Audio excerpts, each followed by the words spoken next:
नमस्कार दोस्तों, आपका स्वागत अपने YouTube चैनल वृष्टि स्टार इंस्टीट्यूट में। मैं हूं संदीप। आज हम पढ़ाने वाले हैं संविधान में टोटल हम पढ़ाएंगे भाग 1 से लेकर के भाग 22 तक पूरे बताएंगे। ठीक है ना। क्या करेंगे, भाग एक भाग मतलब पूरे संविधान को हम कवर करेंगे पार्ट बाय पार्ट। मतलब इसमें एक एक पार्ट दो पार्ट हम आपको बनाते रहेंगे, डेली अपलोड करते रहेंगे। वीडियो को पूरी देखना और एकदम बेसिक समझेंगे और आसान समझेंगे कि संविधान की जरूरत क्यों पड़ी, संविधान क्यों है क्यों नहीं है, संविधान में कितने भाग हैं कितने भाग नहीं हैं, मूल संविधान में कितने भाग थे कितने भाग नहीं हैं, और आज के टाइम में कितने भाग हैं कितने भाग नहीं थे। इन सब की चर्चा हम करेंगे। ठीक है, लेकिन पार्ट बाई पार्ट समझेंगे। तो पहले संविधान समझो। संविधान है क्या? संविधान कहा गया है कि सबके लिए बराबर कानून को क्या कहते हैं? संविधान कहते हैं। सबके लिए बराबर कानून को संविधान कहते हैं। ठीक है, सबके लिए बराबर कानून को संविधान कहते हैं। मतलब कोई छोटा बड़ा ऊंच नीच कोई भी हो, किसी के लिए कोई, सब के लिए एक समान है। कोई भी हो, ठाकुर हो, पंडित हो, बावन हो, बड़रिया हो, चमार हो, पासी हो, राष्ट्रपति हो, प्रधानमंत्री, कोई भी हो, सबके लिए बराबर कानून को ही संविधान कहते हैं। अगर आपको सजा 10 साल है, 10 साल राष्ट्रपति को भी होगी, 10 साल प्रधानमंत्री को भी होगी, और 10 साल जो छोटा है उसको भी होगी। अगर मान लीजिए कोई भी सजा है, अगर आपके लिए 10 साल हो रही है, तो वही 10 साल हर किसी इंसान जो भारत में रह रहा है, हर नागरिक, सभी के लिए समान होगा। सबके लिए सजा वही 10 साल ही होगी। फर्क इतना है कि राज्यपाल और राष्ट्रपति को कुछ हद तक उसमें छूट दिया गया है। कब तक? जब तक वो अपने पद पर है।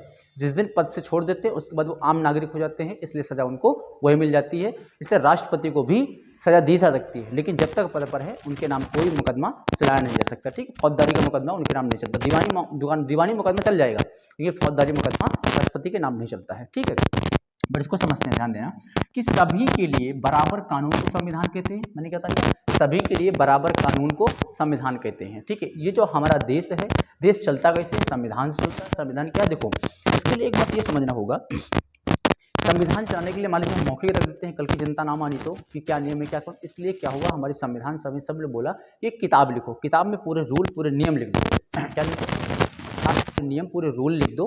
लिखने के बाद ताकि अगर कोई नहीं मानता तो उसको दिखा दो कहाँ ये लिखा हुआ है, ये हमारे संविधान में, इसलिए किताब लिखी गई। पास में दिल्ली की संसद में रखे 3.5 किलो की संविधान हमारा जो है, सबसे पहले इसमें इंग्लिश में था, उसको हिंदी ट्रांसलेट किया गया, हिंदी में उसको बाद में ट्रांसलेट किया गया था। ठीक है, अब मैंने क्या बताया आपको, सभी के लिए बराबर कानून को संविधान कहते हैं। देश और राज्य का शासन कैसे चलेगा, उसको चलाने के लिए जिस किताब का तैयार किया गया है वो भारतीय संविधान है। मैंने आपको क्या बताया कि जो देश है, देश कैसे चलेगा, कैसे शासन चलेगा, कैसे राज्य चलेगा, कैसे पूरा देश सर्वाइव करेगा आगे, सब चीज़ के लिए जो चीज़ लिखा गया, जो नियम लिखा गया, वो एक किताब में लिखा गया, उसी किताब क्या कहते हैं? संविधान कहते हैं। ठीक है, तो इसमें इस किताब में 22 लेसन है, 22 चैप्टर है। इसमें लेसन को हम लोग भी भाग कहते हैं। क्या? लेसन को भाग कहते हैं। इसमें कुछ टॉपिक लिखे गए हैं जिसे अनुच्छेद कहते हैं। क्या कहते हैं? अनुच्छेद कहते हैं। अनुच्छेद कितने हैं? 395 हैं। कितने अनुच्छेद हैं? 395 अनुच्छेद। जैसे कोई किताब ले लो, मान मैथ की किताब ले लेते हैं। क्या लेते हैं? मैथ की किताब। हमारी मैथ्स की बुक है। मैथ्स में देखो, उसमें लेसन लिखा रहता है। क्या लिखा रहता है? लेसन लिखा रहता है ना, लेसन लिखा रहता है। इसमें देखो चैप्टर बोलते हैं, उसको हम भाग बोलते हैं। इसमें देखो एक्सरसाइज लिखा रहता है। क्या लिखा है? एक्सरसाइज लिखा रहता है ना। एक्सरसाइज 1, एक्सरसाइज 2, एक्सरसाइज 2, एक्सरसाइज 3, ऐसे लिखा रहता है ना। उसे जो एक्सरसाइज किताबों में लिखा होता है सेम इसमें उसको अनुच्छेद बोलते हैं। क्या बोलते हैं? अनुच्छेद। इंग्लिश में क्या बोलते हैं? आर्टिकल बोलते हैं। ठीक है, लेसन हर बुक में एक लेसन होता है, हर एक लेसन का एक एक्सरसाइज होता है, एक चैप्टर होता है। उसी तरह इसमें भी सब लिखा हुआ है पूरा। जैसे लेसन एक्सरसाइज मैथ बुक में होता है, उसी तरह संविधान में लिखा हुआ है। सबको एक एक करके समझेंगे। जैसे लेसन नंबर 1, लेसन नंबर 1 क्या है? लेसन नंबर 1 जिसको बोलते हैं हिंदी में भाग नंबर 1, इसमें अनुच्छेद 1 से लेकर 4 तक है। मतलब कि जो चैप्टर जो एक्सरसाइज बुक में होती है ना, उसमें कहते हैं ना, एक्सरसाइज में लिखा होता है, एक्सरसाइज नंबर 1 में इतने क्वेश्चन से लेकर के इतने क्वेश्चन तक लिखा रहता है। सेम उसमें भी है। इसी तरह इसमें जो एक्सरसाइज किताब की होती है, इसमें अनुच्छेद कहते हैं। तो अनुच्छेद नंबर 1 से लेकर 4 तक लेसन नंबर 1 में, मतलब भाग 1 में क्या? अनुच्छेद नंबर 1 से लेकर 4 तक लिखा हुआ है। भाग नंबर 1 में अनुच्छेद नंबर 1 से लेकर 4 तक लिखा गया है। क्या लिखा गया है? 4 तक लिखा गया है। जो भाग नंबर 1 है, इसको बोलते हैं संघ और राज्य क्षेत्र। क्या बोलते हैं? संघ और राज्य क्षेत्र बोलते हैं। Union and it's territory. क्या बोलते हैं? Union and it's territory. Union मतलब क्या होता है? हमारा देश क्या यूनियन है। ठीक, आगे देखो, चर्चा करते हैं इसको। अनुच्छेद नंबर जो 1 है, अनुच्छेद नंबर 1 मतलब कि जो एक्सरसाइज में उसमें क्वेश्चन लिखे रहते हैं ना, सेम वैसे ये अनुच्छेद है। ठीक है, अनुच्छेद नंबर 1 में क्या कहता है? भारत अर्थात इंडिया, भारत अर्थात इंडिया कहते हैं, India Bharat that is India, दोनों का मतलब है कहिए दैट इज इंडिया। देखो भारत एंड इंडिया, फिर इंडिया दैट इज भारत, दोनों का मतलब एक ही है। चाहे कहो इंडिया दैट इज भारत तो भारत दैट इज इंडिया, दोनों का मतलब एक ही, भारत ही इंडिया, इंडिया ही भारत है। ठीक है, क्या बोल रहा है, भारत अर्थात इंडिया राज्यों का संघ है। संघ मतलब यूनियन, यूनियन समझते क्या है कि जो एक बार आ गया वो दोबारा नहीं जा सकता है। Bharat India that is Bharat, मैंने आपको बताया ना, India that is Bharat shall be A union of state. बोल रहा है कि भारत जो है राज्यों का यूनियन है। क्या है, भारत राज्यों का यूनियन है। भारत राज्यों का यूनियन मतलब ये है कि कोई भी अगर राज्य भारत में मिल जाता है या कोई भी देश भारत में मिल जाता है तो वो यूनियन भी हमारा कई तरह का होता है। ठीक है, तो आगे बात चर्चा करते हैं। तो ठीक है, यूनियन जो है, यूनियन है हमारा, भारत क्या है, एक यूनियन है, एक भारत का संघ है।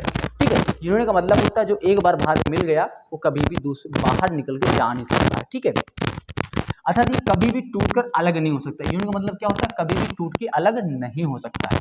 अब इसमें देखो ये तीन तरह का होता है। जैसे हमारा क्या पहला कॉन्फेडरल लिखा है, कॉन्फेडरल को हिंदी में क्या बोलते हैं, परिसंघ बोलते हैं। कॉन्फेडरल में क्या होता है, परिसंघ। परिसंघ उसे कहते हैं जिसमें छोटे छोटे राज्य आपस में जुड़ करके और अपनी थोड़ी थोड़ी शक्तियां केंद्र सरकार को दे करके एक देश का निर्माण करती हैं। क्या बोलते हैं, जो राज्य होते हैं वो राज्य क्या होता है, अपनी थोड़ी थोड़ी शक्तियां क्या करते हैं, अपने केंद्र को दे देते हैं। जैसे अपना राज्य है यूपी, बिहार, पंजाब, हरियाणा, चंडीगढ़, राजस्थान, गुजरात है, ऐसे राज्य होते हैं। और हमारा देश क्या है, भारत है। बाद में केंद्र क्या है हमारा, दिल्ली में है। केंद्र सरकार हमारी कौन सी है, दिल्ली में है। कौन है, संसद है, लोकसभा, राज्यसभा। ठीक है, तो क्या करते हैं, राज्यों में थोड़ी थोड़ी शक्तियां क्या केंद्र सरकार को दे देते हैं कि बोलती है ये शक्तियां मुझसे ले लीजिए, अब उसके बाद देश को चलाइए। उसको हम क्या बोलते हैं, कॉन्फेडरल बोलते हैं। क्या बोलते हैं, कॉन्फेडरल बोलते हैं। आगे परिसंघ बहुत ही कमजोर होता है, मतलब ये परिसंघ है, परिसंघ बहुत ही कमजोर होता है। इससे कोई भी देश आसानी से अलग हो सकता है। क्या हो सकता है, आसानी से अलग हो सकता है। परिसंघ इतना कमजोर होता है, अगर वो चाहे तो नॉर्मली से बोल सकता नहीं हमें तुम्हारे साथ नहीं रहना, हमारे साथ जम नहीं रहा है। बात समझ, हमारे तुम्हारे साथ जम नहीं रहा है, इसलिए क्या बोलती है, ये बहुत कमजोर होता है और ये आसानी से टूट जाता है। दूसरा हमारा कौन सा होता है, फेडरेशन। क्या होता है, फेडरेशन होता है। फेडरेशन को हिंदी हिंदी में क्या कहते हैं, संघ कहते हैं। क्या कहते हैं, यूनियन को भी संघ कहते हैं। अब उसके बाद फेडरेशन को भी हिंदी में संघ कहते हैं। ठीक, अब फेडरेशन क्या कहता है कि राज्य मिलकर एक देश का निर्माण करते हैं। क्या करते हैं, राज्य मतलब जो कुछ राज्य होते हैं एक देश का निर्माण करते हैं और हर राज्य अपनी कुछ शक्तियां देश को दे देते हैं। क्या कहते हैं, कोई राज्य है, कोई राज्य से मिला करके एक देश बना, देश में जो राज्य होते हैं वो कुछ शक्तियां अपनी क्या होती है, केंद्र सरकार को देते हैं कि लीजिए मुझसे कुछ शक्तियां ले लीजिए और उसके बाद देश को चलाइए, हम भी आपका कहना थोड़ा बहुत करेंगे। ठीक है, पूरा नहीं करेंगे, थोड़ा बहुत हम भी आपका कहना करेंगे। ठीक है ना, उससे क्या होता है, कुछ थोड़ी थोड़ी शक्तियां राज्य जो है अपनी थोड़ी थोड़ी शक्तियां क्या हो केंद्र को दे देते हैं। तो केंद्र को दे देते हैं तो बोलते हैं ये पूरे देश को आप चलाइए। ठीक है ना, और ये भी क्या होता है थोड़ा मतलब ये उसमें कॉन्फेडरल से तो मतलब हार्ड ही होता है। कॉन्फेडरल क्या होता है हमारा, वो आसानी से टूट जाता है। जो फेडरल हमारा थोड़ा कम, इसमें मतलब इसमें चांसेस कम रहते हैं जाने के। ये भी अलग हो सकता है बट इसमें दुनिया का नियम बनाना पड़ता है। बहुमत पास करो, संसद से पास करो, लोकसभा से पास करो, बहुत सारे पास करना पड़ता है, तब अलग हो सकता है। ठीक है ना, और ये इसी क्या बोलता है, फिर शक्तियां देकर के देते हैं और देश को मतलब क्या, और देश को देश कहते हैं कि आप इन शक्तियों का प्रयोग करें जो मैंने आपको बताया। इससे भी कोई भी राज्य अलग नहीं हो सकता है। क्या बोलते हैं, इससे भी कोई भी अलग नहीं, मतलब अलग हो सकता है। क्या होता है, इससे भी कोई भी राज्य क्या है, अलग हो सकता है। अगर वो आसानी से चाहे तो अलग हो सकता है, बट इतनी आसानी से नहीं हो सकता अलग जितना आसानी से हमारा कॉन्फेडरल था। क्या, कॉन्फेडरल जितना आसानी से अलग हो सकता है उतना आसानी से हमारा फेडरेशन अलग हो सकता है। ठीक है, आगे बात करते हैं यूनियन की। जो अपना देश है यूनियन, भारत क्या है, भारत हमारा क्या है, यूनियन है। भारत हमारा यूनियन है। यूनियन को भी हिंदी में क्या कहते हैं, संघ कहते हैं। इसके मतलब देखो, इसके राज्य कभी भी अलग नहीं हो सकते। मतलब जो यूनियन होता है, जो देश यूनियन होता है उससे राज्य कभी भी अलग नहीं हो सकते। यूनियन कौन है, अपना भारत देश है। ठीक है, नोट, अमेरिका एक फेडरेशन है। क्या, अमेरिका एक फेडरेशन है। अमेरिका एक फेडरेशन और भारत एक यूनियन है। ध्यान देना, अमेरिका क्या है, एक फेडरेशन है। अमेरिका क्या है, फेडरेशन है। अमेरिका में किसने थोड़ा थोड़ा करके 50 राज्य हैं। क्या है, 50 राज्य हैं। अमेरिका के अंदर 50 राज्य हैं। 50 राज्य थोड़ी थोड़ी शक्तियां अपनी केंद्र सरकार को दिए हुए हैं, जो बोलते हैं कि आप इसका प्रयोग करिए। हम उससे अमेरिका से भी अलग हो सकते हैं। क्या हो सकते हैं, अमेरिका से भी कुछ राज्य अपने अलग हो सकते हैं, लेकिन इतनी आसानी से अलग नहीं हो सकते हैं। उसके लिए भी बहुत सारे बहुमत पास करने पड़ते हैं, लोकसभा राज्यसभा तो जाके अलग होता है। ठीक है, लेकिन जो यूनियन होता है, यूनियन में जो एक बार आ गया, यूनियन में जो एक बार अगर आ गया तो क्या है, वो कभी भी अलग नहीं हो सकता उस देश से। यूनियन का मतलब क्या होता है, उस देश से कभी भी अलग नहीं हो सकता, चाहे एड़ी चोटी लगा ले, कुछ भी हो जाए। जम्मू कश्मीर देखते हो एग्जाम्पल के लिए, जम्मू कश्मीर कहता रह गया पाकिस्तान में जाके गया, पाकिस्तान में नहीं गया ना, उसको तो वही नहीं याद है, ना घर का छोड़ा ना घाट का, राज्य से उसको केंद्र शासित प्रदेश बना दिए लद्दाख को जम्मू कश्मीर। पहले राज्य हुआ करता जम्मू कश्मीर, आज देखो वो ना राज्य है ना कुछ, वो केंद्र सरकार है, केंद्र सरकार का डायरेक्ट उसका केंद्र सरकार के डायरेक्ट शासन चलता है वहाँ पे। हमारा जो यूनियन टेरिटरी होती है, मतलब केंद्र शासित जो प्रदेश होते हैं, उसमें क्या होता है, डायरेक्ट केंद्र का शासन चलता है। बात समझ रहे हो कि नहीं? तो हमारा भारत है वो यूनियन है। अगर एग्जाम्पल के लिए समझोगे तो 1974 में क्या, 1974 में सिक्किम एक देश हुआ करता था, सिक्किम का एक देश हुआ करता था, सिक्किम आकर के हमारे भारत में मिला। क्या सिक्किम चाहे तो कभी अलग हो सकता है? कभी भी अलग नहीं हो सकता है। इसलिए कोई भी देश या कोई भी राज्य भारत से बाहर है, अगर वो भारत में आ रहा है, मिल गया है, तो कभी भी वो अलग नहीं हो सकता। ये हमारा भारत है, ये हमारा यूनियन है। ठीक है, आगे देखो, अनुच्छेद नंबर 1 समझ में आ गया।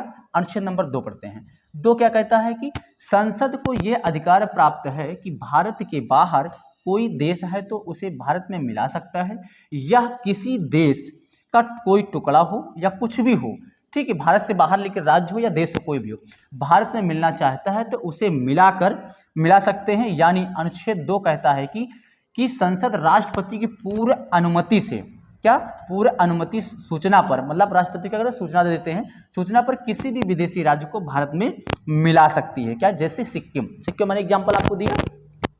अगला देखो, ठीक है, नोट में क्या ध्यान देना, सिक्किम क्या है, सिक्किम मैंने आपको एग्जांपल दिया, 35वां संविधान संशोधन 1974 द्वारा करके सह राज्य का दर्जा बनाया गया था। किसको? सिक्किम को बनाया गया। संविधान में एक नया अनुच्छेद 2 का जोड़ा गया। क्या?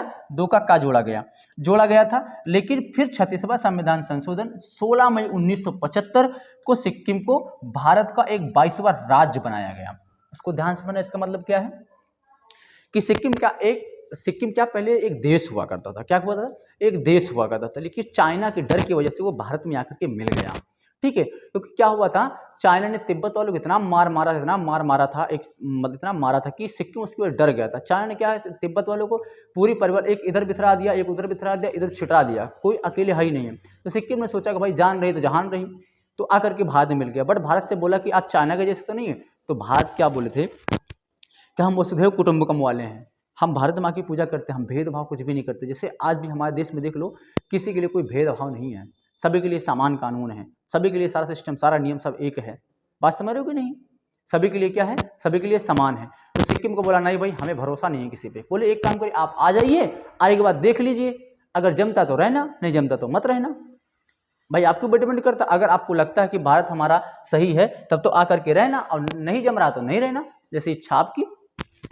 ठीक है, तो क्या हुआ, जो भारत सिक्किम पहले मिलना चाहता उसको हमारा 35वां संविधान संशोधन किया गया भारत में 1974 के द्वारा, 74 करके भारत में सिक्किम को मिलाया गया। अब उसको सह राज्य का दर्जा दिया गया, मतलब कि टेम्परेरी बनाया गया कि सिक्किम भी भारत का एक हिस्सा है, भारत का एक राज्य है, टेम्परेरी बना दिया। लेकिन जब एक साल बीत गया तो देखा भारत वाले बहुत से लोग अच्छे हैं, कोई भेदभाव नहीं, वाकई में भेदभाव होता भी नहीं है, भेदभाव करते भी नहीं गए। और सिक्किम वाले आए यहाँ, एक देखिए भाई भारत एक नंबर दुनिया में सबसे सुपर है, ये कभी किसी के साथ भेदभाव नहीं करता, कुछ भी नहीं, सबसे अलग है। तो सिक्किम ने बोला कि ठीक है, हमें आपका परमानेंट राज्य बनना है। क्या बनना है? परमानेंट। तो हमारा दोबारा फिर हुआ 36वां संविधान संशोधन 1975 में। क्या हुआ? 16 मई 1975 में हुआ सिक्किम को, इसलिए उसको फिर परमानेंट भारत का राज्य बना लिया गया। क्या बना लिया? परमानेंट भारत का राज्य बना लिया गया, और ये राज्य का 22वां राज्य बन गया। तब 1975 में दूसरा, मतलब परमानेंट बनाया गया था। 16 मई 1975 को सिक्किम को भारत का परमानेंट क्या हुआ, राज्य बना लिया गया। बस समझ। लेकिन सिक्किम को ये नहीं पता था कि हम यूनियन है। आने के बाद जब मिल गया, जब परमानेंट मिल गया, तब उसके बाद उसको लगा हम यूनियन है। बट ठीक है, यूनियन में रहे या फेडरेशन में रहे कोई फर्क, क्योंकि हमारा भारत यूनियन है, हम किसी के साथ भेदभाव नहीं करते, हम वसुधैव कुटुंबकम वाले हैं, है कि नहीं? हम वसुधैव कुटुंबकम वाले हैं, हम किसी के साथ कोई भेदभाव नहीं करते हैं। आज भी देखो सिक्किम के लोगों को मिल के देखो रहते हैं, कोई भेदभाव नहीं है, सबके साथ बराबर बर्ताव होता है। समझ रहे हो नहीं? मान लीजिए जैसे मान लीजिए कोई ईंट होती है, ईंट होता है जो ये होता नहीं, जहाँ पे ईंट पकता है, जिसको बोलते हैं भट्टा पर से अगर जो टाली पर से ईंट लद की जाती है, जमीन में जो टामा लगता है, जिसको टामा बोलते हैं, टामा अगर उसको लगा दो, क्या कर दो, टामा लगा दो। मान लीजिए टामा लगा दो, उस टामा को हम क्या कह सकते हैं, एक तरफ से कह सकते हैं कॉन्फेडरल, क्या कह सकते हैं, कॉन्फेडरल। मान लीजिए ऐसे लगा हुआ है ईंट का टामा, उसको हम कॉन्फेडरल, क्योंकि उसमें अगर कुछ भी करोगे, एक हाथ भी लगाओ तो ईंट खिसक जाएगी आराम से, उसी को कॉन्फेडरल बोलते हैं। बस जो ईंट का टामा लगा हुआ है उसमें अगर कोई सीमेंट मोड़ लगा है, नहीं लगा, अगर उसको आसानी से हाथ से भी मार दोगे तो कैसे मार दोगे, तो ईंट बाहर निकल के गिर जाएगी, वो उसी को समझ लो, उसको हमको बोलते हैं कॉन्फेडरल बोलते हैं। क्या बोलते हैं, थोड़ा भी धक्का लगा कुछ भी हो तो कॉन्फेडरल अलग हो सकता है। अगला फेडरेशन, फेडरेशन वो होता है कि जैसे मान लीजिए ईंटें उसी टामे का सभी सीमेंट मोरंग से जोड़ दिया जाए तो उसको थोड़ा मजबूत हो जाएगा, नहीं होएगा, उसी टामे को सीमेंट मोरंग से थोड़ा जोड़ दो, जोड़ने के बाद थोड़ा मजबूत हो जाएगा, तो उसको निकालने में थोड़ा कष्ट होगा। अब उसके बाद यूनियन क्या होता है, उसी टामे में सीमेंट मोरंग जोड़ से ऊपर से प्लास्टर कर दो, अब पुट्टी मार दो अच्छे से, तब उसको निकालना इजी रहेगा, नहीं हार्ड हो जाएगा, दीवार बन जाएगी वो मजबूत, इसलिए उसी को यूनियन बोलते हैं। बस समझ में आया कि अच्छे से दीवार को पुट्टी मार के सीमेंट मोड़ लगा के सीमेंट से जोड़ दो, जुड़ जाएगी तो क्या हो जाएगी, वो एकदम ज्वाइंट हो जाएगी, तो उसको निकालना इम्पॉसिबल हो जाएगा। अब वही सीमेंट में जो प्लास्टर किया हुआ, वही हमारा भारत है, उसको हम बोलते हैं यूनियन। ठीक है, समझ में आया, नहीं समझ में आया? आगे देखो, अनुच्छेद नंबर 2 हो गया। अनुच्छेद नंबर 2 के तहत ही सिक्किम को मिलाया गया था। ठीक है, अनुच्छेद नंबर 3, अनुच्छेद नंबर 3 क्या कहता है, संसद राष्ट्रपति की पूर्व अनुमति पे भारत के किसी भी राज्य को बिना उसके अनुमति से नाम, सीमा, क्षेत्र आदि में परिवर्तन कर सकती है। जैसे मान लीजिए कोई भी भारत के अंदर जो राज्य है, अनुच्छेद नंबर 2 कहता है भारत किसी विदेशी राज्य को भारत में मिला सकती है। अनुच्छेद नंबर 3 कहता है भारत के अंदर रह रहे राज्यों में सीमा में परिवर्तन कर सकता है, क्षेत्र में परिवर्तन कर सकता है, घटा बढ़ा सकता है, कम ज्यादा कर सकता है, कुछ भी कर सकता है। बात समझ आया? तो उसमें क्या उस राज्य की भी परमिशन नहीं ले जाएगा, सिर्फ राष्ट्रपति को आदेश दिया जाएगा कि हम जा रहे हैं। मान लीजिए यूपी है, यूपी का अगर चाहें तो यूपी से हम कोई भी 2 टुकड़े कर सकते हैं, कोई नया राज्य बना सकते हैं। क्या कर सकते हैं, नया राज्य बना। तो यूपी में योगी आदित्यनाथ है, योगी आदित्यनाथ को बताया नहीं जाएगा कि हाँ ठीक, एक बार खाली खबर कर देगा ठीक है हम अपने यूपी में हम उसको 2 टुकड़े करने वाले हैं। योगी चाह करके भी कुछ नहीं कर सकते, क्योंकि वो केंद्र का दबदबा है, केंद्र हमारी संसद चाह रही है।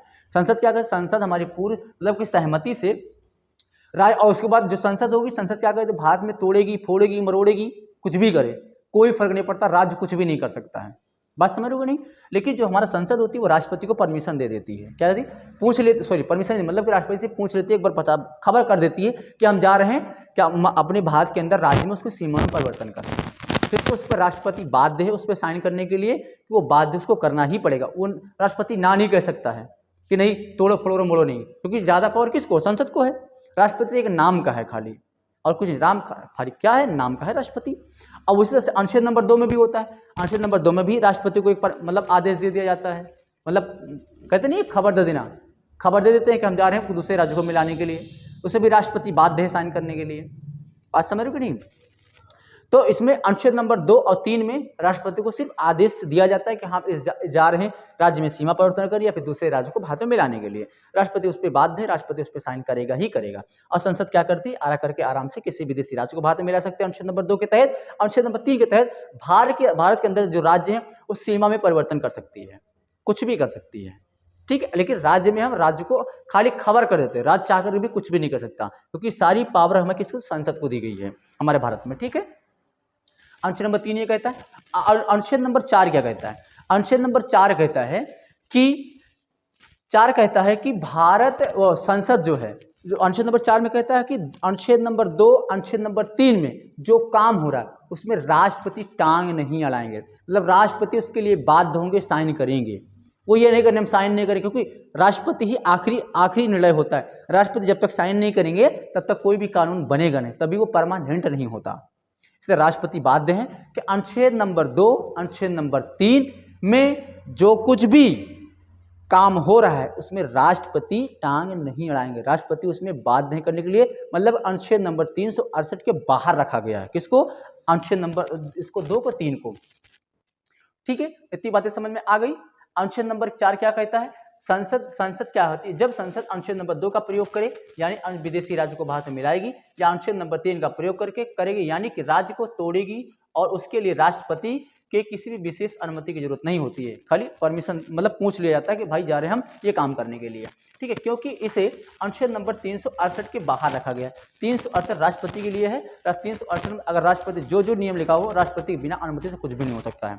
राष्ट्रपति में अंदर 368 में राष्ट्रपति की बहुत बड़ी पावर होती है। अनुच्छेद नंबर 368 में रख दिया जाता है, इससे राष्ट्रपति का हस्ताक्षर जरूरी है। ठीक है, मतलब इससे अनुच्छेद 368 से बाहर रखा गया है, इससे राष्ट्रपति इसमें बाध्य है करने के लिए, इसलिए करते हैं। ठीक है, करेंगे तो अनुच्छेद नंबर 1, अनुच्छेद नंबर 2, अनुच्छेद नंबर 3 इसको समझो। देखो अनुच्छेद नंबर 1 क्या कहता है कि भारत राज्यों का संघ है, मतलब भारत राज्यों का यूनियन है, उसी में अनुसूची है। क्या अनुसूची? अनुसूची हमारी कितनी है? 12 है। कितनी है? अनुसूची हमारी कितनी है? 12 अनुसूची है। 12 अनुसूची में से अनुसूची नंबर 1, अनुसूची नंबर 1 क्या कहता है, ध्यान समझना। अनुसूची नंबर 1 कहता है भारत राज्यों का, क्या है? भारत राज्यों का संघ, भारत राज्यों का संघ राज्य क्षेत्र है। क्या है? राज्य क्षेत्र है। भारत क्या है? भारत राज्यों का संघ राज्य क्षेत्र है, मतलब जो यूनियन है, यूनियन राज्य क्षेत्र का नहीं, मतलब इसको और आसान भाषा में समझो कि अनुच्छेद नंबर 1 कहता है भारत राज्यों का यूनियन है, मतलब कोई भी मिल जाए तो अलग नहीं हो सकता। उसे अनुसूची नंबर 1 कहता है भारत राज्यों का संघ क्षेत्र है। अब दोनों में डिफरेंस समझना। अनुच्छेद नंबर 1 कहता है कि भारत राज्य में यूनियन, मतलब कौन कौन से राज्य हैं भारत में। अनुच्छेद नंबर 1 कहता है भारत में कौन कौन से राज्य हैं, कौन कौन से हमारे केंद्र शासित प्रदेश हैं। ठीक है, ये कौन कहता है? अनुच्छेद नंबर 1 कहता है। अनुसूची नंबर 1 क्या कहता है? अगर आपको भारत अनुच्छेद नंबर 1 में जो जो कौन कौन से राज्य है, उनकी क्या क्या सीमा है, कितना सीमा नहीं है, कितना क्षेत्र है, अगर वो आपको देखा है तो अनुसूची नंबर 1 में जाइए। बातें समझ में आया? नहीं समझ में आया? फिर समझो। अनुच्छेद नंबर 1 क्या कहता है? भारत राज्यों का संघ है, मतलब भारत राज्यों का यूनियन है। ठीक है, अब यूनियन में जो भारत के अंदर राज्य हैं, सारे यूनियन हैं, कि भारत के अंदर जो भी राज्य हैं वो राज्य कौन कौन से राज्य हैं, वो अनुच्छेद नंबर 1 में लिखा है। अनुच्छेद नंबर 1 में लिखा है। अगर आपको जानना है कि कौन कौन से राज्य हैं और किस किस राज्य की कितनी सीमा है, कितना क्षेत्र है, तो आप अनुसूची नंबर 1 में जाइए, मतलब काल को फॉरवर्ड किया जा रहा है अनुच्छेद नंबर 1 से अनुसूची नंबर 1 की तरफ। अगर उसकी सीमा जानना है, क्षेत्र जानना है तो अनुसूची नंबर 1 में जाइए, और राज्य जानना है तो अनुच्छेद नंबर 1 में है। इतनी बातें क्लियर हुई? ठीक है, आगे बढ़ते हैं। उम्मीद करता हूँ कि समझ में आ गई होगी।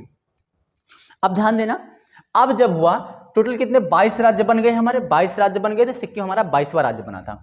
अब उसके बाद हमारा, अब देखो अनुच्छेद नंबर 3, अनुच्छेद नंबर 3 का प्रयोग होता है इसमें। अनुच्छेद नंबर 3 मध्य प्रदेश से टूट करके हमारा छत्तीसगढ़ बना। क्या? मध्य प्रदेश से टूट करके हमारा छत्तीसगढ़ बना। ये कब बना? 1 नवंबर सन 2000 को। 1 नवंबर सन 2000 को हमारा एमपी से टूट करके हमारा छत्तीसगढ़ बन गया। दूसरा हमारा कब टूटा?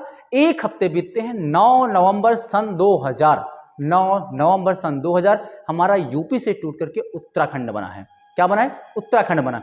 फिर 1 हफ्ते बीतते हैं, तब फिर 15 नवंबर सन 2000, 15 नवंबर सन 2000 को हमारा बिहार से टूट करके झारखंड बना है। क्या बना है? बिहार से टूट के झारखंड बना है। उत्तर प्रदेश से टूट करके हमारा उत्तराखंड बना। देखो इसको आसानी से देखो और बताते हैं हम आपको।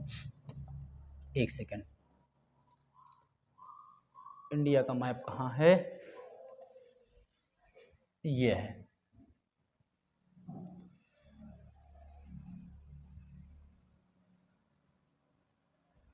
अब इधर देखो,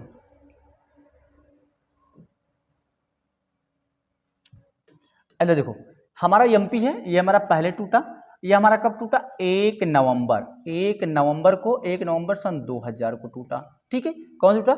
एमपी से टूटकर ये छत्तीसगढ़ बना है। क्या बना है? ये छत्तीसगढ़ बना। ये हमारा 1 नवंबर सन 2000 टूटा। अब इसके बाद दोबारा हमारा दूसरा कौन सा टूटता है? हमारा यूपी। यूपी से हमारा ये उत्तराखंड, पहले हमारा उत्तरांचल था, आज ये उत्तराखंड है। ये हमारा कब टूटा था? ये हमारा टूटा 9 नवंबर सन 2000। 9 नवंबर सन 2000 को टूटा। पहला एमपी से टूट के छत्तीसगढ़, दूसरा हमारा यूपी से टूट के उत्तराखंड, हमारा 9 नवंबर सन 2000। तीसरा हमारा कब टूटा था? तीसरा हमारा बिहार से टूटा है झारखंड। ये बिहार से टूटा झारखंड, ये कब टूटा था? ये हमारा टूटा था 15 नवंबर। 15 नवंबर सन 2000। 15 नवंबर सन 2000 को हमारा बिहार से टूटा है झारखंड। क्या? बिहार से टूटा झारखंड। पहले हमारा एमपी से छत्तीसगढ़ 1 नवंबर सन 2000, दूसरा हमारा यूपी से टूटा उत्तराखंड 9 नवंबर सन 2000, और बिहार से टूटा झारखंड 15 नवंबर सन 2000 को टूटा।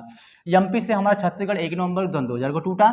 यूपी से हमारा उत्तराखंड, पहले उत्तरांचल था, ठीक है, 9 नवंबर सन 2000। अब उसको बिहार से टूटकर झारखंड बना, सो 15 नवंबर सन 2000। अब इस पर आंध्र प्रदेश से टूट करके हमारा तेलंगाना बना 2 जून 2014। आंध्र प्रदेश हमारा कहाँ, ये आंध्र प्रदेश है, अभी हमारा तेलंगाना। पहले हमारा आंध्र प्रदेश, ये पूरा हिस्सा हमारा आंध्र प्रदेश हुआ करता था। क्या हुआ, पूरा पूरा पूरा ये हमारा आंध्र प्रदेश हुआ करता था। लेकिन 2 जून सन 2014 को ये हमारा भारत का 29वां राज्य बना था। क्या बना था, 29वां राज्य बना था तेलंगाना। आंध्र प्रदेश टूटा तेलंगाना, कब टूटा था, आंध्र प्रदेश 2 जून सन 2014 को आंध्र प्रदेश से टूट करके तेलंगाना बना था। अब ये जो ये टूटे हैं, ये अलग हुए, कौन से अनुच्छेद का प्रयोग हुए, अनुच्छेद नंबर 3 का प्रयोग हुआ है। अनुच्छेद नंबर 2 में कहता है भारत जो संसद है, संसद किसी भी विदेशी राज्य को, विदेशी देश को या विदेशी किसी भी क्षेत्र को भारत में मिला सकती है। अनुच्छेद नंबर 2 कहता है। अनुच्छेद नंबर 3 कहता है जो मिल गए हैं उसी में तोड़ को, फोड़ो, मरोड़ो, क्योंकि हमारा एमपी क्या है, भारत का हिस्सा था, एमपी छत्तीसगढ़ टूट गया, यह अनुच्छेद नंबर 3 का प्रयोग करके तोड़ा गया। ठीक है, एमपी से टूटा छत्तीसगढ़, अनुच्छेद नंबर 3 का प्रयोग हुआ। यूपी से हमारा उत्तरांचल बना, मतलब उत्तराखंड बना, यह अनुच्छेद नंबर 3 का प्रयोग हुआ। बिहार से हमारा झारखंड टूटा, अनुच्छेद नंबर 3 का प्रयोग हुआ। आंध्र प्रदेश से हमारा तेलंगाना टूटा, अनुच्छेद नंबर 3 का प्रयोग हुआ। इतनी बातें समझ में आया। अनुच्छेद नंबर 3 का प्रयोग करके संसद अपने ही राज्य में किसी भी सीमा में परिवर्तन कर सकती है, नाम बदल सकती है। ठीक, इतनी बातें क्लियर है। आगे देखो, अनुच्छेद नंबर 4 मैंने बता ही दिया। ठीक, इतनी बात समझ में आया। अब आगे देखते हैं अखंड भारत। अखंड भारत हमारा, पहले अखंड भारत देखो, इसमें देखो अखंडवाद, इसे हम बता देते हैं।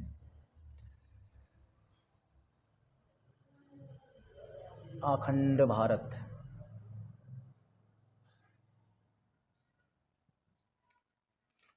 पहले अखंड भारत जो था हमारा, अखंड भारत हमारा ये जो म्यांमार दिख रहा है, म्यांमार भी हमारा अखंड भारत का हिस्सा था। ये पूरा हिस्सा हमारा अखंड भारत था, ये सब पूरा हिस्सा हमारा ये अखंड भारत था। यहाँ अफगानिस्तान सब पूरा ये जो था, ये सब पूरा हमारा अखंड भारत का हिस्सा था।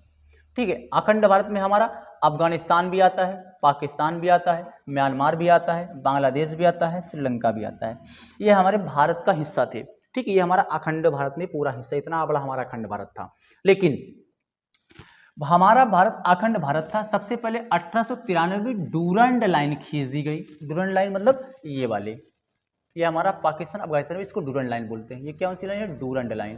डूरंड लाइन, ये हमारी डूरंड लाइन खींच दी गई 1893 में हमारा डूरंड लाइन खींची गई और भारत और अफगानिस्तान का विभाजन कर दिया। मतलब भारत है, भारत से हमारा अफगानिस्तान अलग हो गया।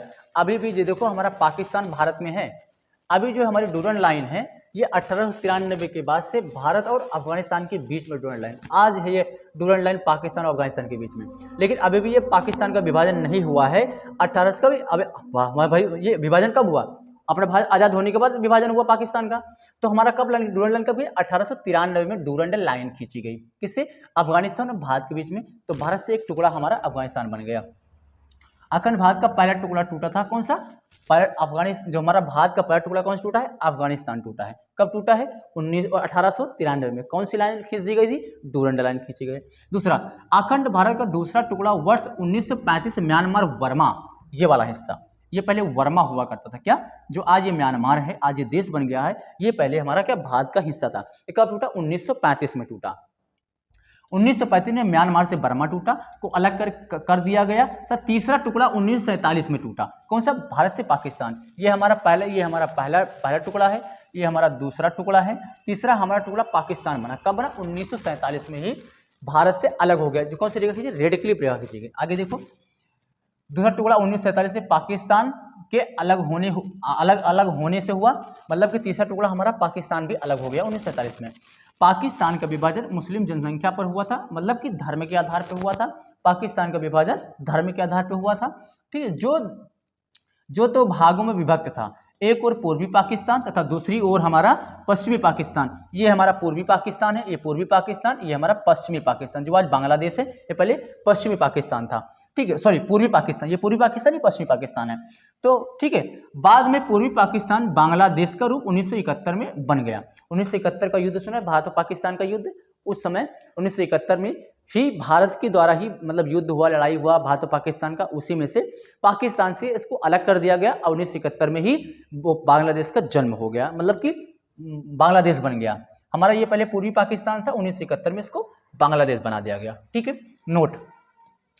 रेड क्लिप रेखा जो भारत पाकिस्तान को अलग करती है, क्या रेड क्लिप जो रेखा है यहाँ पे जो खींची है, ध्यान देना, ये भारत पाकिस्तान के बीच जो रेखा है इसको बोलते हैं रेड क्लिप रेखा। रेड क्लिप नाम के वैज्ञानिक ने ही इस रेखा को खींचा था। रेड क्लिप रेखा भारत से पाकिस्तान को अलग करती है। दूसरा हमारा जीरो लाइन, जीरो लाइन हमारी ये वाली है, ये क्या कौन सी है, जीरो लाइन हमारी ये वाली है, ये बांग्लादेश और भारत के बीच में जो है इसको हम जीरो लाइन बोलते हैं। क्या बोलते हैं, ये हमारा जीरो लाइन है, ये हमारा हिस्सा जो ये लाइन खींची हुई है ये जीरो लाइन है। और सबसे ज़्यादा सीमा साझा कौन सा देश करता है भारत से, बांग्लादेश करता है, ये 4096 किलोमीटर ये हमारा बांग्लादेश जो है वो भारत से सीमा साझा करता है, ये ध्यान देना। और सबसे कम हमारा कौन, सबसे ज़्यादा बांग्लादेश करता है, सबसे कम हमारा अफगानिस्तान करता है। यहाँ पे अफगानिस्तान है, कहाँ पर है, यहीं पर ये अफगानिस्तान है, ठीक है, यहीं पर ये अफगानिस्तान है।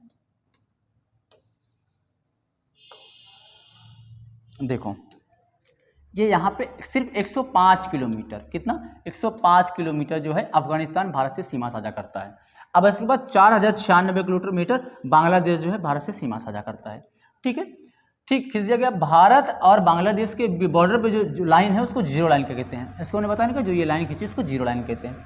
आगे रियासत, जब भारत का विभाजन हुआ, भारत में ऐसे कितने 552 रियासतें थी, उन रियासतों के बारे में समझो। ऐसा क्षेत्र जो ब्रिटिश साम्राज्य द्वारा सीधे शासित नहीं थे, मतलब क्या बोल रहा है कि ऐसा क्षेत्र जो ब्रिटिश साम्राज्य द्वारा सीधे शासित नहीं थे बल्कि भारतीय शासकों द्वारा शासित थे। मतलब कि जो ब्रिटिश जो भारत के वास्ते राजा भले होता, क्या था, राजतंत्र था भारत में, क्या था, राजतंत्र था, अर्थात ब्रिटिश राज्य के दौरान अविभाजित भारत में स्वायत्त राज्य बना, ठीक है, स्वायत्त राज्य है। आगे देखो, अब इसमें देखो, इस पर जो अलग अलग है इसको तोड़ देते हैं। देखो इसमें भी ध्यान देना, अंग्रेजों ने देशी रियासतों को 3 विकल्प दिया था। क्या, देखो भारत में कितनी 552 रियासतें थी जब भारत आज़ाद हो गया। आज़ाद होने के बाद टोटल 552 रियासतें थी भारत के अंदर और 13 रियासतें पाकिस्तान के अंदर थी। कितनी, लेकिन पाकिस्तान से मतलब ही नहीं है, हमें भारत से मतलब है।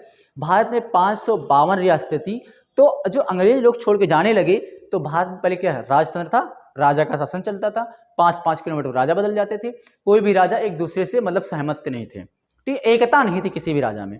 तो अंग्रेजों ने इसी को फायदा उठाया, अंग्रेजों ने लूटे भी, तो जाते जाते भी तोड़ के गए अंग्रेज लोग, कौन बेटे, अंग्रेज लोग तोड़ के गए। अब ध्यान देना, तो अंग्रेजों ने कहा, उनको 3 ऑप्शन दिया, छोड़ के जाने लगे, जो भारत में विरासतें थी, राजा थे, उनको 3 ऑप्शन दिया। पहला ऑप्शन क्या दिया कि अगर जिसको पाकिस्तान में मिलना है वो पाकिस्तान में मिल जाए, दूसरा ऑप्शन भारत में मिलना है भारत में मिल जाए, अन्यथा वो स्वतंत्र देश बनावे।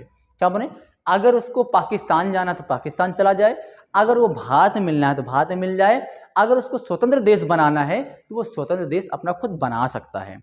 कौन, अंग्रेज लोग कह के चले गए भारत के विरासत जो राजा हुआ करते थे, मतलब कि लम्बरदार हुआ करते थे, चौधरी हुआ करते थे, बड़े बड़े, बात समझ ना, बहुत सारी खेतियाँ जमींदारियाँ उनके पास, जिम्मेदार, जिसको जिम्मेदार बोलते हैं, उनको बोले जिसको देश भारत में रहना भारत में रह मिल जाए, और जिसको पाकिस्तान में जाना पाकिस्तान चला जाए, जिसको स्वतंत्र रहना है तो स्वतंत्र रह जाए। इसमें क्या हुआ, ये एक मतलब किसको दी गई, ये जो चले गए तो जवाहरलाल नेहरू, 3 लोगों ने इसमें भूमिका निभाई थी इसमें, ठीक है, इसको पढ़ लेते आगे बताते हैं। जब देश आज़ाद हुआ तो भारत में 352 से अधिक देशी रियासतें थी, इसको प्रिंसली स्टेट थी, मतलब प्रिंसली स्टेट बोलते थे। 552 देशी रियासतों को मिला करके फेडरेशन बनाना संभव नहीं था। क्या, फेडरेशन बनाना संभव नहीं था, इसलिए सरदार पटेल को जिम्मेदारी दी गई थी, इसलिए इसको मिलाकर यूनियन बनाए। मतलब अगर मान लो फेडरेशन अगर बना देते, मान लीजिए अगर फेडरेशन अगर बना देते, टूट जाता आसानी से, कि 552 रियासतें, क्योंकि कोई भी राजा एक मत नहीं था, सब अलग अलग, सब अपने में ही चूर रहते थे, उनको देश से कोई मतलब ही नहीं था। लेकिन सोचो सरदार वल्लभ भाई पटेल जो थे, उनको जवाहरलाल नेहरू ने कहा सरदार पटेल को, एक काम करो, जो 552 रियासतें हैं इनको भारत में मिलाओ कैसे भी करके, बट फेडरेशन मत बनाओ, इसको यूनियन बनाओ। एक बार आ जाएंगे तो वो निकल नहीं पाएंगे, बनेंगे नहीं, मतलब अलग नहीं जा सकते, क्योंकि हमें भारत बनाना था, अखंड भारत तो टूट ही गया है। डूरन लाइन खींचे अफगानिस्तान गया, रेड क्लिप रह पाकिस्तान गया, जीरो लाइन से बांग्लादेश हो गया, ठीक है। अब 1935 से हमारा म्यांमार चला गया, बर्मा। अब जो बचा है उसको तो अच्छे से रखा जाए, इसलिए कि जो भी एक बार मिल जाए वो दोबारा अलग ना जाए, इसलिए बोला कि इनको यूनियन बनाओ, यूनियन में इनको शामिल करो। अब भारत हमारा यूनियन है, ठीक है, इतनी बातें समझ में आ गई। आगे देखो, आगे देखना, अब जब भारत को मिलाने के बाद, जब 552 रियासतों को मिलाने की बारी आई जब 552 रियासतों को मिलाने की बारी आई तो जवाहरलाल नेहरू ने ये पटेल जी को मतलब कि पटेल जी को ये भूमिका दी कि आप जाइए 552 रियासतों सबसे साइन करा लीजिए विलय पत्र पे। ठीक है, तो ये 3 लोगों को दी गई। पहला हमारा सरदार पटेल है, चौथा वीपी मेनन है, लॉर्ड माउंटबेटन है। लॉर्ड माउंटबेटन ने भी भारत की सभी राज्यों को 52 रियासतों को मिलाने में बहुत बड़ी भूमिका निभाई थी। सब लोगों को तो मिला लिया गया, क्या किया भारत ने 5 से 52 रियासतों को सबको मिला लिया गया, पर 3 लोग खसरा निकल गए। 3 लोग बोल रहे नहीं मुझे भारत में मिलना ही नहीं है, बाद में क्या करना है, मिलना ही नहीं है। देखो इसको एग्जाम्पल समझो, मैं आपको बताता हूँ, एक सेकेंड।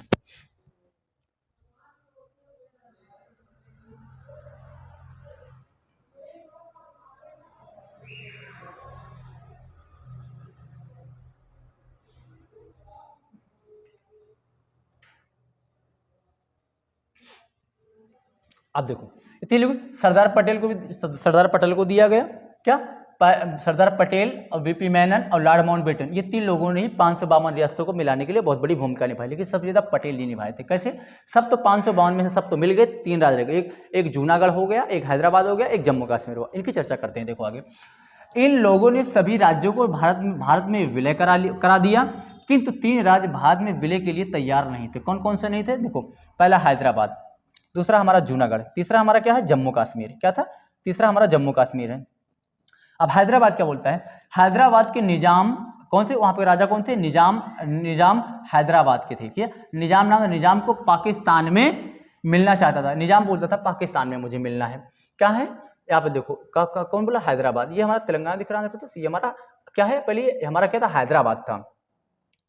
आंध्र प्रदेश है, आंध्र प्रदेश की राजधानी क्या आज टाइम में हैदराबाद है, आंध्र प्रदेश राजधानी हैदराबाद है। तो ये बोल रहा, पहले ये हैदराबाद हुआ करता था इतना बड़ा। ठीक है, जब हैदराबाद था, हैदराबाद के जो राजा थे उनका क्या नाम था, निजाम नाम था। क्या था, निजाम नाम था। अब ये बोला कि मुझे पाकिस्तान में जाना है। अब सोचो ये बीच में ये यहाँ से पाकिस्तान कैसे जाएगा, यहाँ पे कैसे जाएगा, पागल ही होगा जो जाएगा। अब सोचो, दिमाग में सोचो कि ये यहाँ से क्या बोल रहा है, मुझे पाकिस्तान में जाना है। तो पटेल जी कहते हैं कि नखरा ना करो, मिल जाओ। क्या बोलते हैं, निजाम को बोलते हैं मिल जाओ। बोले नहीं, मुझे भारत में नहीं रहना, मुझे पाकिस्तान में जाना है। तो पटेल जो कुछ समझ में रखे, यार ये बीच बस जाए कैसे, करेगा क्या जा करके वहाँ पे। अब यहाँ पे अब खुद सोचो, पाकिस्तान का विभाजन हो चुका है, हो गया है। अब यहाँ से ये अगर मान लीजिए यहाँ पे जाता है, अगर पाकिस्तान में पहुँच जाता है तो पाकिस्तान का अधिकार यहाँ भी हो जाएगा, मतलब भारत के अंदर हो जाएगा।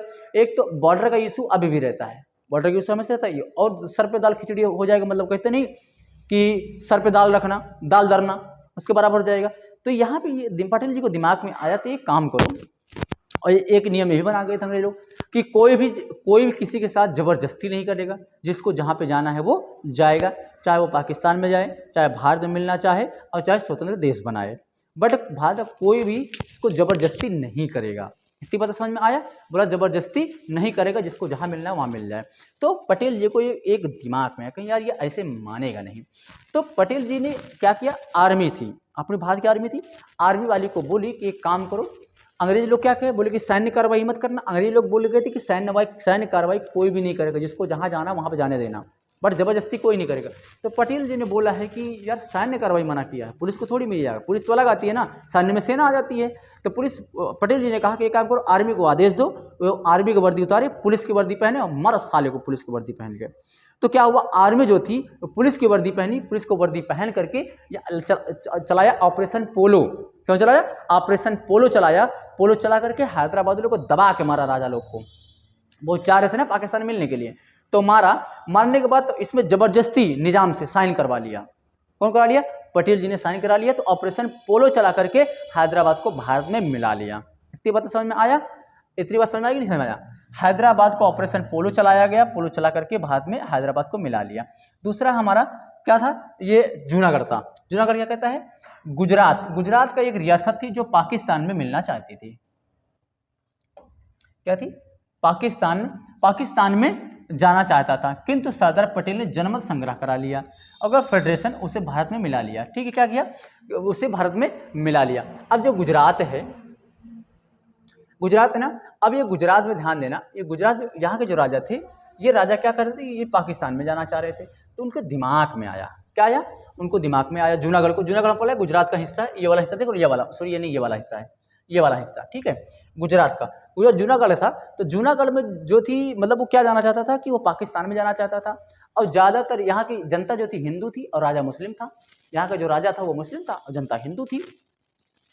हिंदुत्व पटेल जी ने दिमाग लगाया, एक काम करते हैं कि पहले भड़काते हैं, तो वहाँ की जनता को बताया कि अगर आप लोग जाना चाहते हो पाकिस्तान, वो मुस्लिम राष्ट्र है, और वो धर्म के आधार बना, हमारे यहाँ पे कोई भेदभाव नहीं, हमारे हिंदू मुस्लिम सिख ईसाई कोई भेदभाव नहीं है, आप हमारे यहाँ शरण हो। तो दिमाग लगा लिया पटेल जी ने कि राजा मुस्लिम है और हिंदू जनता है, तो एक काम करो, अपने यहाँ पे इलेक्शन करवा लो। क्या करवा लो? इलेक्शन करवा लो।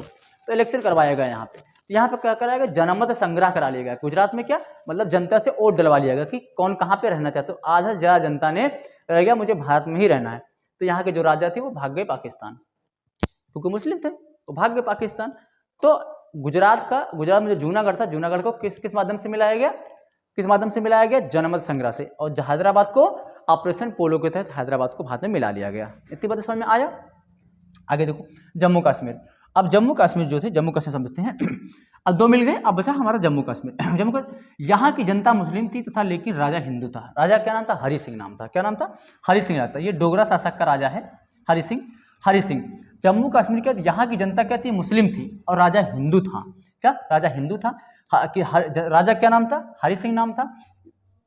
ये बोल रहा था मुझे स्वतंत्र रहना है, मुझे ना पाकिस्तान में जाना ना भारत में मिलना है। आगे देखो, इन्होंने कहा कि हम ना भारत में रहेंगे और ना ही पाकिस्तान में रहेंगे, हम स्वतंत्र देश बनाएंगे। क्या बनाएंगे? हम स्वतंत्र देश बनाएंगे। तब तक पाकिस्तान की आतंकवादियों को घुसपैठ करा दिया गया। क्या? पाकिस्तान ने क्या किया? आतंकवादियों को, आतंकवादी से पहले ये आतंकवादी वो संगठन पहले से पाकिस्तान है, आज़ाद होती ही आतंकवादी ही है, घुसपैठ करा दिया गया। हरि सिंह को लगा कि अब हम नहीं बच पाएंगे। तब हरि सिंह नेहरू के पास आए और सरदार पटेल ने नेहरू जी से कहा कि हमें अपने भारत में मिला लीजिए। मतलब वो हरि सिंह क्या बोलते हैं नेहरू जी से कि हमें बचा लीजिए, हमें पाकिस्तान ने हमला कर दिया है। ठीक है, 26 अक्टूबर 1947 को विलय पत्र पर हस्ताक्षर करा लिया, भारत का एक अंग बना लिया। किसको? जम्मू कश्मीर को बना लिया। ठीक है, इन सभी देशी रियासतों को मिलाकर के एक भारत का निर्माण किया गया। ठीक है, और जिसे 4 राज्यों में ABCD में चारों में बांट दिया गया। ठीक है, क्या क्या इसमें चारों में बांट दिया गया। अब देखो जो हरि सिंह है पाकिस्तान की, हरि सिंह क्या हिंदू हैं और जनता क्या मुस्लिम है। हरि सिंह क्या बोल रहे थे कि हमें क्या स्वतंत्र राज्य बनाना, स्वतंत्र देश बनाना है, हम ना पाकिस्तान में जाएंगे ना भारत में जाएंगे। ये करते करते अब जम्मू कश्मीर को भारत में मिलना भी नहीं चाह रहा था। अब उसके लिए कोई बड़ा, उसमें 552 रियासतों को मिलाना बड़ा किचकिच हो गया था। क्या हो गया था? बड़ा किचकिच हो गया था। भाई पटेल जी का भी दिमाग खराब हो गया, VP मैनन का भी दिमाग खराब हो गया, लॉर्ड माउंटबेटन का भी दिमाग खराब हो गया कि 552 रियासतों को मिलाने में कहते हैं पसीना छूट गया था। बस समझो नहीं क्या हो गया? पसीना समझो छूट गया था। तो भाई मिलाते कहते ठीक है उसको जहाँ पर रहना रहा है। अब ये करते करते उसी बीच में पाकिस्तानियों ने आतंकवादियों को भेज दिया, बोला एक काम करो आग वालो जमीन जहाँ तक पहुँच चलो अपना ही है। तो हरि सिंह को लगा, जब आतंकवादी यहाँ पे आना स्टार्ट किए जम्मू कश्मीर में, जब आने के बाद जब हरि सिंह को लगा कि नहीं अब हम बच नहीं पाएंगे, तो भागे भागे जवाहरलाल नेहरू के पास आए। और जवाहरलाल नेहरू के पास आए बोले जब नेहरू जी हमें बचा लीजिए। तो पटेल जी कहे बहुत स्वतंत्र देश बनाएंगे, मरने दो साले को, नहीं बचाना है, मरे बनाए अपना स्वतंत्र देश। तो नेहरू जी कहते ठीक है बात कर लीजिए पटेल जी। और पटेल जी की बहुत ही अच्छे आदमी थे भाई, बोले तो पटेल जी ने बहुत बड़ा योगदान दिया है देश के लिए। ठीक है, तो क्या हुआ? तो पटेल जी कहते को एक काम करो, हम एक ही शर्त पे आपको हम बचाएंगे। क्या? आप जब साइन करोगे विलय पत्र पर कि आप भी भारत का हिस्सा हो, क्या हो? आप भी भारत का हिस्सा हो, तभी जाकर के हम बचाएंगे, वरना हम नहीं जाएंगे बचाने के लिए। बोले थे ठीक कोई बात नहीं। तो बोलो विलय पत्र पे हरि सिंह ने साइन कर दिया, बोला कि जम्मू कश्मीर भारत का अभिन्न अंग है। क्या? जम्मू कश्मीर भारत का अभिन्न अंग है। जब हरि सिंह को जो साइन कर दिया हरि सिंह ने कि जम्मू कश्मीर भारत का अभिन्न अंग है, हिस्सा है, तो पटेल जी ने अपनी सेना को दिया, सब सेना को भेजा। और आज भी देख रहे हो, जब उस समय जो सेना गई थी यहाँ से लेकर के, कहाँ से? यहाँ से जम्मू कश्मीर, यहाँ तक ये सेना घुस गई थी। यहाँ तक जितने भी अपनी सेना गई थी वहाँ से लेकर के आज तक में 1 इंच भी आगे नहीं बढ़ पाए हैं। ठीक है, उतने पे ठप लगा, उतने पे रोक लगा दिया। ये रोक भी नहीं लगाते, लेकिन जवाहरलाल नेहरू जानते हो ये केस को लेकर चले गए यूएनओ में। यूएनओ जानते हो, यूनाइटेड नेशन ऑर्गेनाइजेशन, दुनिया का संगठन, फैसला वहीं पे किया जाता है देश विदेशों का। तो बोले कि पाकिस्तान जब बस्ती घुस गया है, तो जवाहरलाल नेहरू क्या किए, इसको लेकर चल गए यूएनओ में। यूएनओ बर्बाद कर देते, चल रहा, अभी भी यूएनओ का फैसला नहीं आया है इसका। अगर वो यूएनओ में गलती यही हो गई, अगर जवाहरलाल नेहरू यूएनओ में लेके ना गए होते ना, तो भाई यूएनओ में अगर लेके ना गए होते तो अब तक हमारी सेना घुस गई होती, पाकिस्तान में घुस गई होती। यहाँ पे जो ये हमारा हिस्सा, ये हमारा पीओके है ना, इसको बोलते हैं पीओके, पाक ऑक्युपाइड कश्मीर। क्या बोलते हैं? पाक ऑक्युपाइड कश्मीर। और जो ये जो लाइन खींची गई यहाँ पे, जो मतलब जितने में सेना घुस गई है उसको बोलते हैं LOC, line of control. LOC, line of control. वही एलओसी लाइन खींची गई। एलओसी के इस पार भारत है, एलओसी के उस पार पाकिस्तान है।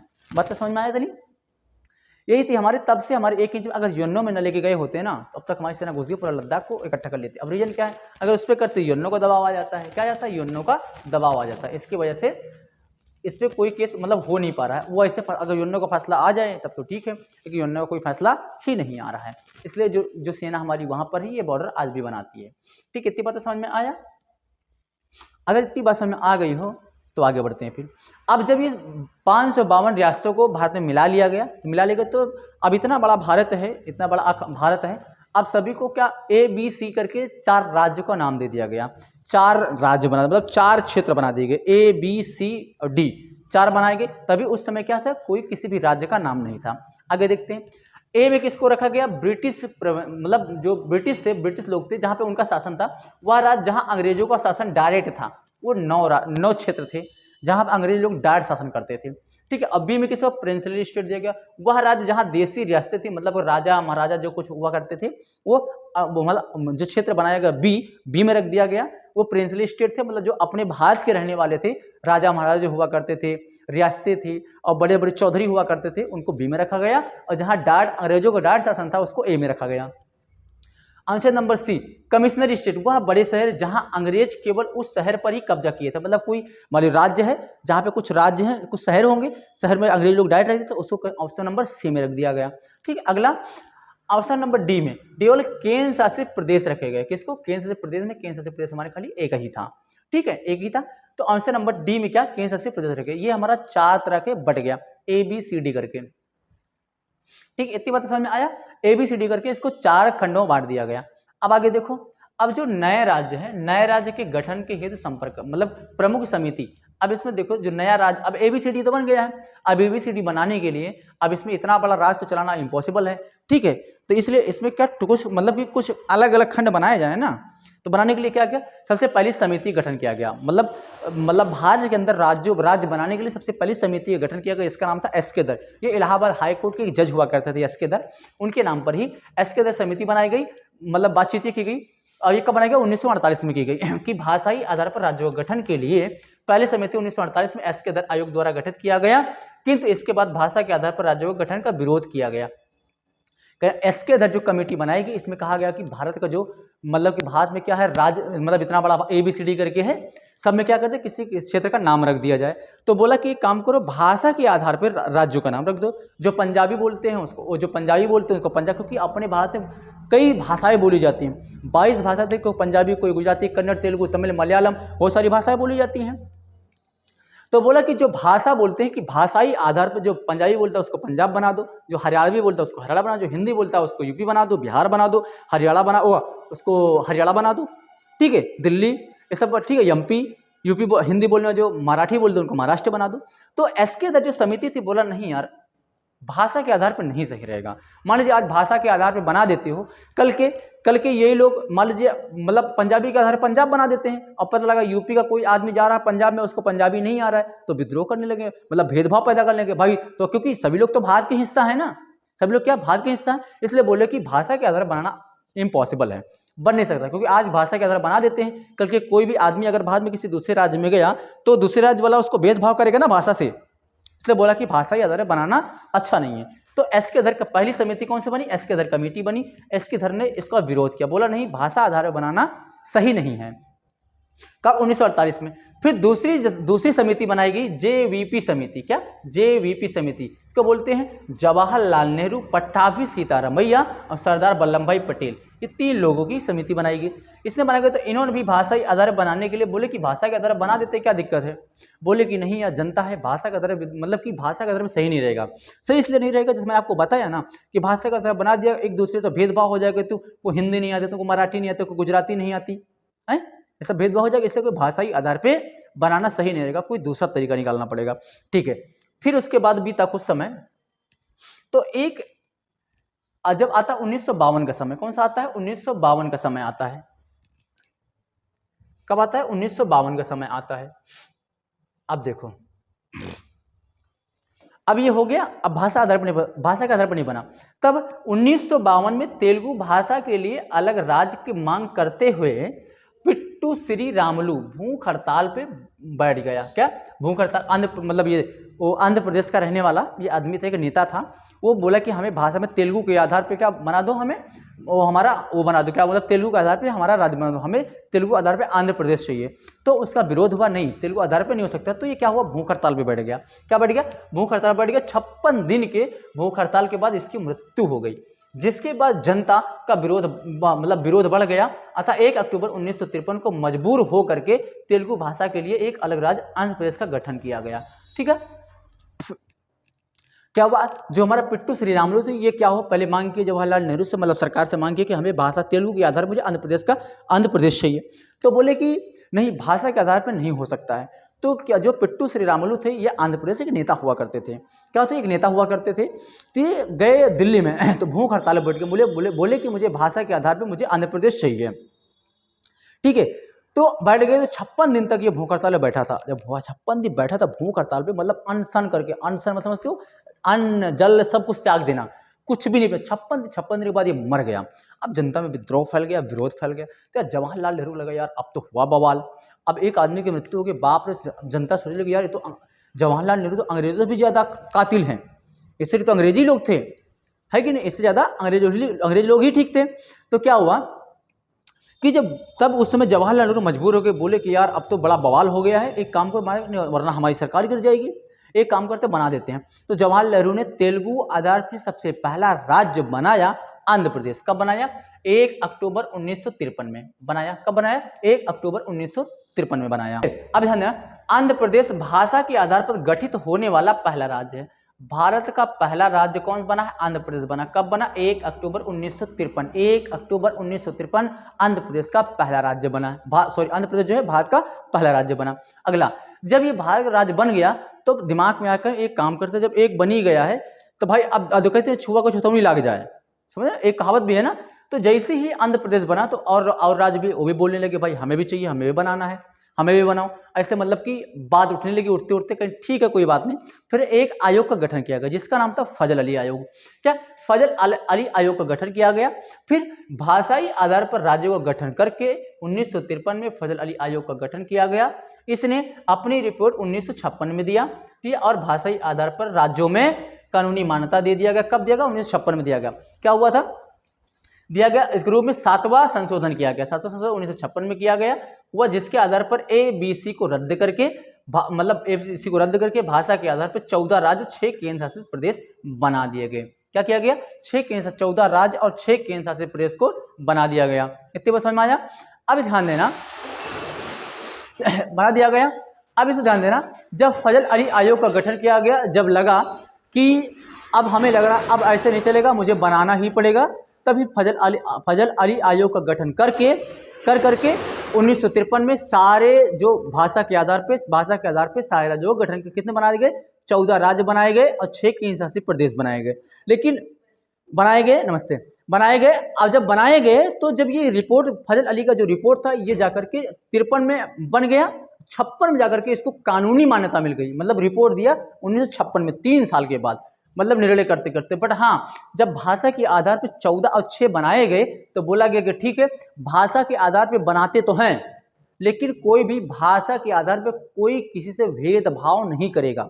कहने मतलब ये है कि भारत में कोई मराठी बोलता है, कोई गुजराती, कोई तेलुगु, पंजाबी, हरियाणी, गुजराती, हिंदी जो बोलता है, कोई कहीं पर भी जाए, किसी के भाषा के आधार पर कोई भेदभाव नहीं किया जाएगा, सबको एक नजर से देखा जाएगा। बोले ठीक है। इसलिए आज, लेकिन अब हर जगह तो नहीं होता है, कौन मराठी बोलता है, कोई हिंदी बोलता है, कोई गुजराती बोलता है, लेकिन कहीं कहीं पे भाषा अभी होता है, लेकिन ये गलत है, नहीं होना चाहिए। तो फजल अली आयोग में बोला कि भाषा के आधार पे कोई भी भेदभाव नहीं करेगा। बोला कि ठीक है, नहीं होगा तो भाषा के आधार पे 14 और 6 केंद्र शासित प्रदेश बना दिए गए। अगला 15वां राज्य हमारा कौन सा बन गया? फिर ये बन गया। बनने के बाद फिर हमारा 15वां राज्य हमारा गुजरात बन गया। ये कब बना? 1960 में बना। फिर 16वां राज्य हमारा नागालैंड बना। ये कब बना? 1963 में बना। फिर 17वां राज्य हमारा हरियाणा बना। ये कब बना? 1966 में बना। ऐसे करते करते बन गया। फिर 18वां राज्य हमारा कौन सा बना? हिमाचल प्रदेश बना। कब बना? 1971 में बना। ठीक है। फिर त्रिपुरा, मणिपुर, मेघालय, सिक्किम ये कब बने? 1972 में बनाया गया। सिक्किम कब बनाया गया? 1973 में। 73 यहाँ पे गलत है, ठीक है। 73 यहाँ पे क्योंकि 36वां संविधान संशोधन हुआ था तो 1975 में बनाया गया था। कब बनाया गया था? 1975 में, प्रिंटिंग मिस्टेक है, ठीक है। 1975 में हमारा सिक्किम बना था। अगला फिर अरुणाचल प्रदेश, मिजोरम, गोवा 1987 में बनाया गया। ठीक, इतनी बात समझ में आया।